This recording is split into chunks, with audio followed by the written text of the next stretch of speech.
about the audacity final boss, aka Colt and Cortney, in this last episode of The Single Life.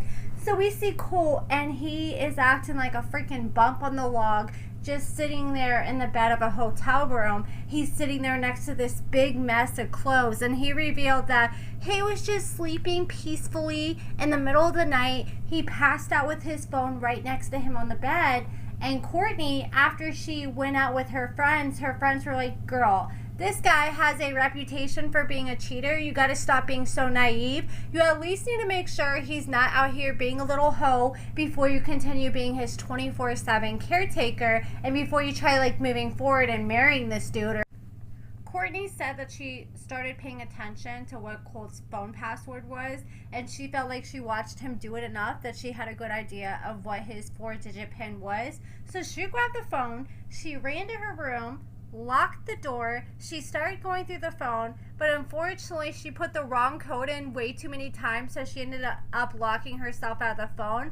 Luckily, she just had to wait like a minute. She was able to eventually put the other code in. She got in and she started going through his phone, and she saw way more than she expected. Not only was Colt talking to this other woman that he's been talking about this season, this girl from Brazil, but they've been talking for over a year, and I guess they're having like weird ass conversations where he'll like text her meow all the time. And Courtney's just shocked because she's like, how am I competing with this girl in these dry ass conversations where you guys are meowing at each other when you got a hot chick right here, you're living in a nice fancy house rent free, and this girl's on the other side of the world and can't do nothing for you right now but send you messages meowing at you. She's just feeling so insecure right now, and she's questioning herself and feeling like, well, is it something that I couldn't do for him? And I don't think Cortney needs to blame herself, and I really hope she sees that she's not the issue at the end of the day. She's done everything that she could do for him, and it still wasn't good enough. At the end of the day, the real issue is Colt. Colt has had a lineup of some baddies in his days throughout the different girls he's dated over the years. And even Vanessa went into the comments of a video from this episode that 90 Day Fiance IG posted, and she said, yup, just Colt being Colt. And then we see Colt below, and he just posted this emoji because he knows really there's nothing that he can say to help himself at this moment, because he just looks like a freaking loser at this point. And Cortney said that not only was he messaging this girl, but he was messaging all kinds of other girls trying to entertain whoever pretty much would entertain him. And he was also sending videos of himself jacking off to this girl, which were the same videos that Colt would send Cortney when he was trying to entice Cortney to come to his bedroom. I'm like, man, like I said, this is the audacity final boss. I have never seen somebody have more audacity in my lifetime as Colt does. And Cortney is just so devastated, and I'm glad she went through her phone, because just imagine if she didn't and she would have went another year or two with this BS. She would have felt even more hurt and betrayed because she would have been so much more invested. So she ended up telling her parents, and now her parents can't stand Colt either, and she ended up going through his phone. And as she was going through his phone, Colt woke up. First thing he noticed was his phone wasn't there, so he started having like a full-blown panic attack. He went running. Well, he can't really run with his walker, but he power walked to Courtney's room and his walker, and he started banging on that door because he was trying to get that phone immediately. And Courtney wasn't able to go through his whole phone. I'm sure there was a whole bunch of other shit that she didn't come across, but she already saw enough that her eyes need to see to tell herself and convince herself that she doesn't need to do this with Colt anymore. She's done what she can, and Colt has made his decision that he just wants to keep being a little hoe. So Cortney told Colt, grab all your stuff. And she's like, actually, I'll do it for you. So she grabbed his walker, she grabbed his wheelchair, she grabbed all his clothes, and she put it on the corner of the street and called an Uber for him to go to the hotel. Colt was like, come on, can I just sleep it out to the morning? And she's like, hell no. And I don't blame her, because I'm sorry, if you're going to stay here and stay at my house, like, I would have lost my shit. I would have wanted to throw hands or something. Like, the longer I look at your face, the more I'm mad I'm going to get at you. So it's best that you just remove yourself from this situation before things go south. And that's exactly what Cortney forced Colt to do. So Colt left. And then he catches up with the producers, and he told the producers, yep, I was talking to other women. And he said, I just feel like Cortney wanted to rush things so much. We went from just being friends, and next thing you know, we're like a married couple.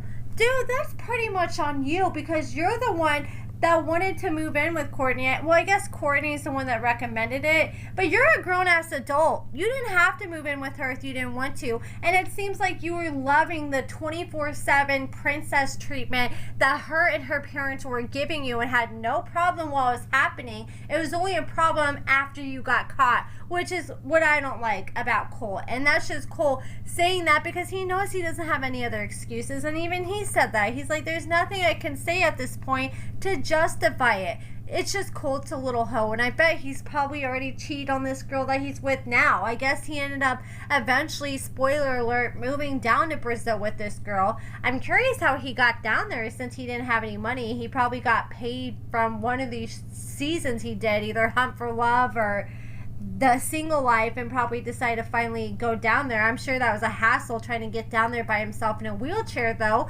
But things have surprisingly been working with this girl. I was thinking, man, there's no way this girl's going to want to be with him long term when she sees how much responsibility that comes with it. Most people would run away from somebody like that. But this girl ran towards it, and she's still with Colt to this day, and they've been together for like at least 6 months now that I know of. I think Colt's kind of into this girl because she's kind of got that anime nerdy look. Like, I don't know how to describe it. Like a certain look that nerdy guys really look for. Because that's the only thing I can think of, because I just don't understand like why else he would want to cheat on Cortney. But I mean, we know at the end of the day, like Cortney said, this man doesn't care about anybody else. He just cares about getting his dick wet at the end of the day. And it doesn't matter who gets hurt in the process. And Cortney kicks him out. He felt bad. But Cortney decided that she was going to get some of his stuff that he left there and put it in a box. And Colt wanted to talk because he's hoping that he can get another chance and maybe move back in. And it's like, dude, it's a little too late now. You've done too much damage to this relationship that there's not going to be no coming back from that. And if there was, Cortney would probably have to like get your location, keep tabs on you, have passwords to all your social media. And at that point, it's not even worth having a relationship if you gotta play like 24/7 detective on somebody. The crazy part is he's doing all this and losing his relationship with Cortney for a girl that he can't even bone because he can't even get it up. And Cortney ended up bringing him a box of his stuff, met up with him at this hotel he was staying at by this pool. He came out in his wheelchair and he was struggling to roll around in his wheelchair. You can kind of tell he's not used to having to roll himself around. He's so used to being babied by Cortney that he was struggling. And Cortney just told him, like, look, you really hurt me. I put everything I could into this relationship, and it makes me think that you just used me and that you never even wanted to be with me to begin with. And Colt couldn't give her no answers. He just sat there silently staring at her, which I think just made the situation even worse. Like, I understand, like, if you don't have anything to defend yourself because it's so messed up, just be like, yo, I'm sorry, there's no excuse for my actions. But him just staring at her, that was just making her even more upset. And you could at least like try to comfort her or reassure her. And if you're not doing that, that tells me that maybe what Cortney is saying is true. If you're not even denying the fact that you didn't use her. And Cortney said, yeah, you're sitting here talking to this girl and cheating on me with multiple other women when you have erectile dysfunction, you're jobless, you're homeless. Like, come on, dude. And I'm sitting here fighting for you. I am done fighting for this. It's not worth it to me anymore. And Colt was like, okay, you made your choice. And he decided to start wheeling away in his wheelchair, but he had to carry his box of stuff. So he was struggling because he couldn't hold his stuff with one hand and then wheel himself in his wheelchair with his other hand. So Cortney felt bad again, and she's like, oh my gosh, let me help you. And he's like, no, don't help me, I don't need you. And I don't like how Colt's being, because he's acting so down and out. It's coming across as manipulative. I would have just been like, okay, no, I got it myself, Cortney, and just go home. But the way he was trying to do was like, oh, boo-hoo, poor Colty. And I did not like that, because I feel like he's trying to play with her emotions and get her to fall.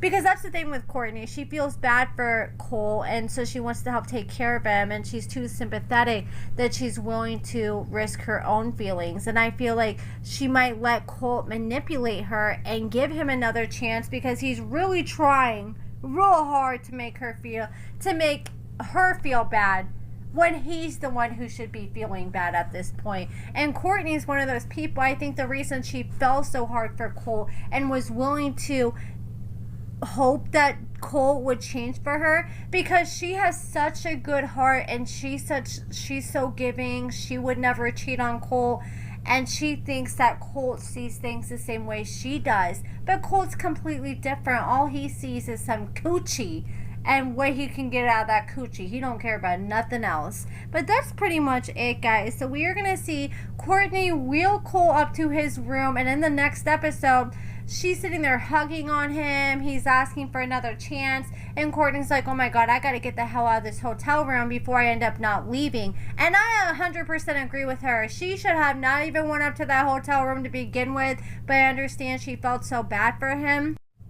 But you can already see that Colt's trying to manipulate his way back in and trying to get her to just focus on, oh, let's cuddle. Let's just focus on the moment, so you can't think about how screwed up I was in the past and how screwed up I'm going to be in the future. And she just needs to get the hell out of there ASAP. And her parents are never going to want to give him another chance anyways. Even if they were to work things out, I highly doubt they would let Colt move back in at this point. And it's not going to work out, because he's not going to be able to financially support himself out there in Florida if he's not living with Cortney. Like that song goes, don't save her, she don't want to be saved. That's Colt. Don't save him, he don't want to be saved. That man does not want to be saved. Cortney, do not let his condition talk you into feeling bad and giving him another chance, because it's not your responsibility at the end of the day. You gave him a chance, he screwed it up, it's time to move on. And I feel for Cortney, because I've been in that position before. Like, I dated guys who were complete losers, who didn't have jobs, who didn't have money, and then they'd cheat on me or lay hands on me, and then I felt like I couldn't leave, because I'd be like, okay, well, I'm the one that's got the money. They're not going to have anything if I leave them. So I would feel like I have to be responsible for staying with them. Or once we broke up, I felt like I'd have to be responsible for helping them figure out where they're going to go, or help them get money for like a down payment or apartment or something. And that was just so stupid. I'm glad I'm not like that anymore, but I always just felt like it was my responsibility, and it's not Cortney's responsibility at the end of the day. He's a grown man, he can figure it out on his own. If not, I'm sure Debbie would be willing to take him back in and hit at her house in Canada with her man. But that's it for this video, guys. Let me know what you guys think about everything in the comments below, and thank you so much for watching.